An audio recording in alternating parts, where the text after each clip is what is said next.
నిన్న విడుదలైన దువ్వాడ జగన్నాథం టీజర్ అదిరిపోయింది అంటూ అల్లు అర్జున్ అభిమానులు పండగ చేసుకుంటే నిన్న విడుదలైన ఈ టీజర్ అల్లు అర్జున్కు పూర్తిగా సంతృప్తి కలిగించలేదు అన్న గాసిప్పులు హడావిడి చేస్తున్నాయి. దీనికి కారణం బన్నీ గతంలో హరీష్ శంకర్ డిజైన్ చేసిన గబ్బర్ సింగ్ టీజర్ లా అదిరిపోతూ తన జగన్నాథం టీజర్ ఉండాలని పదే పదే హరీష్ శంకర్కు బన్నీ చెప్పాడని టాక్. అయితే నిన్న విడుదలైన డీజే ట్రైలర్ గబ్బర్ సింగ్ స్థాయిని అటు ఉంచి కనీసం తన సరైనోడు టీజర్ తరహాలో దుమ్ము దులిపే స్థాయిలో లేదు అన్న అభిప్రాయం బన్నీ మనసులో ఉన్నట్లు టాక్. అయితే ఇంత సింపుల్గా ఈ టీజర్ను విడుదల చేయడం వెనుక ఒక ఎత్తుగడ ఉందని అంటున్నారు.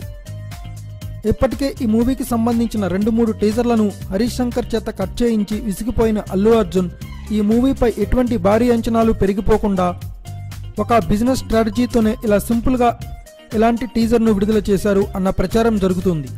అయితే బన్నీ అభిమానులు మాత్రం ఇవన్నీ రూమర్స్ అని కొట్టిపారేస్తున్నారు.